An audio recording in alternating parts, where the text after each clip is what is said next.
Kita juga memiliki sumber-sumber alam yang sangat besar.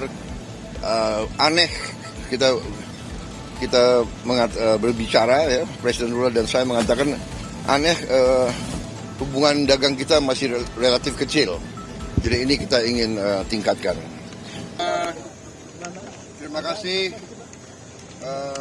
rekan-rekan sekalian. Alhamdulillah saya tiba kembali di tanah air setelah lumayan ya, kalau tidak salah 15 hari saya pergi lama, dan berarti alhamdulillah apa yang kita hasilkan cukup bagus.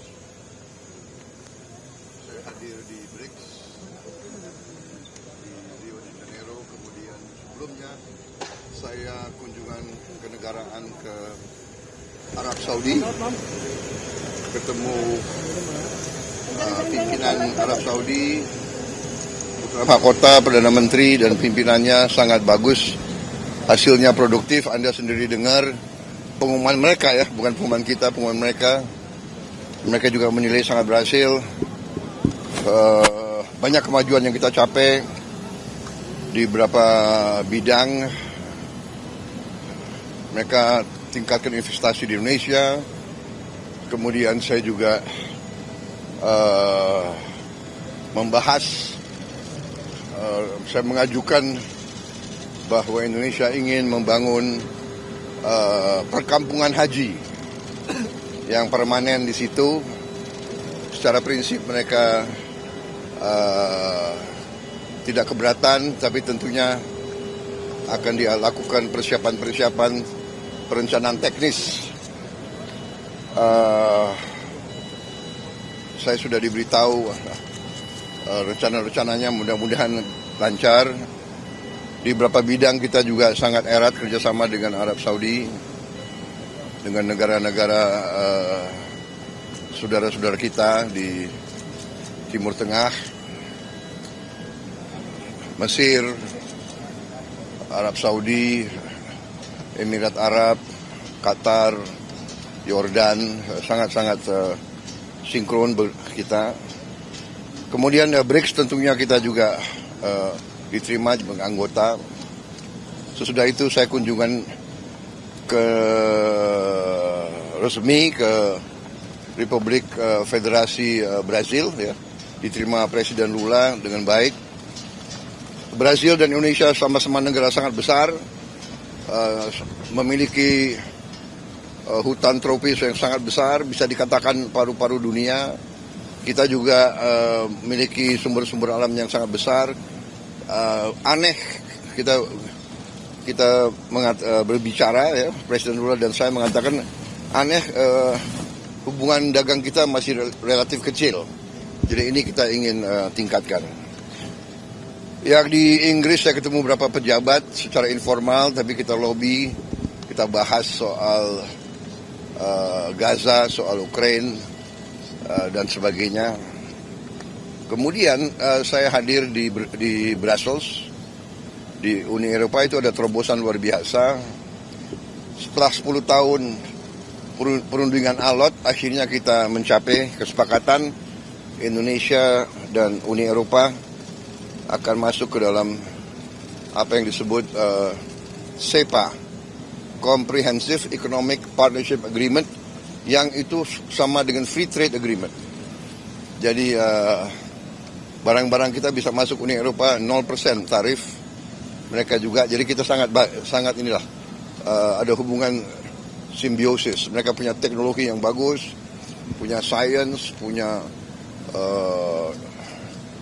dana keuangan, kita punya mineral, kita punya komoditas, kita punya pasar. Jadi ini simbiosis. Habis itu saya ke Prancis, kita diberi kehormatan bisa memimpin defile Hari Nasional Prancis. Ini sesuatu yang baru pertama kali dalam sejarah suatu negara dari Asia memimpin defile di Prancis, kehormatan besar. Mereka memandang kita negara yang sangat penting. Saya lakukan juga pembicaraan lama dengan Presiden Macron, membahas banyak masalah, juga cukup sangat produktif. Dan habis itu saya mampir di Belarus, di Minsk. Belarus butuh banyak komunitas dari kita, dan kita juga membahas sama mereka karena kita butuh untuk pupuk, potash dan sebagainya. Jadi habis itu langsung kembali ke sini. Ya, jadi segera. Oh, ya. Saya bicara dengan Presiden Donald Trump. Ya, alhamdulillah juga penuh dengan Allah, akhirnya ada kesepakatan. Kita juga akan istilahnya kita memahami kepentingan mereka memahami kepentingan kita, dan kita sepakati sekarang kalau nggak salah ya tarifnya dari 32 diturunkan jadi 19. Ya, saya tetap nego. Saya katakan beliau ini seorang negosiator yang cukup keras juga gitu. Ya, saya kira itu dari saya. Apakah Indonesia melihat ini negara, Pak? Beberapa barang dari Amerika, Pak. Kenapa? Boeing gitu-gitu kalau Presiden Trump bilang. Ya, memang kita kan perlu untuk membesarkan Garuda, ya. Garuda adalah kebanggaan kita. Garuda adalah flag carrier nasional. Garuda lahir dalam perang kemerdekaan kita. Jadi Garuda harus menjadi lambang Indonesia. Saya bertekad untuk membesarkan Garuda, dan untuk itu ya kita butuh pesawat-pesawat baru, ya. Dan saya kira nggak ada masalah karena kita butuh. Mereka ingin jual pesawat Boeing juga cukup bagus. Kita juga tetap dari Airbus, ya. Jadi akhirnya terjadi pertemuan dua kepentingan. Kita juga butuh, sebagai contoh, kita masih import BBM, kita masih import gas, kita masih perlu import gandum, kita masih perlu import kedelai dan sebagainya. Jadi akhirnya kita bisa dapat suatu titik pertemuan. Pak, tapi soal persen tarif Amerika ini masih akan dinegosiasi lagi nggak, Pak? Dari defisit gimana, Pak? Ya, kita terus akan namanya hubungan dagang itu terus-menerus kita negosiasi, ya. Ada rencana kunjungan ke sana, Pak? Kemana? Ke Amerika kunjungan, Pak? Beliau katakan mungkin sekitar September, Oktober. Ya. Bapak ke sana, Tapi saya agak ngeri kalau diajak main golf. Golf saya jelek sekali. Saya harus les privat golf. Dulu bagus, sekarang udah nggak bisa lagi. Ya. Hasil pertemuan Oke. ini apakah bagi Indonesia apakah tetap akan menguntungkan dalam jangka panjang, Pak, mengingat kita membebaskan pajak Amerika 0% gitu, Pak? Semua sudah kita hitung, semua kita berunding, ya. Kita juga memikirkan yang penting bagi saya adalah rakyat saya. Yang penting saya harus lindungi pekerja-pekerja kita. Walaupun kita juga punya sikap, ya. Ini tawaran kita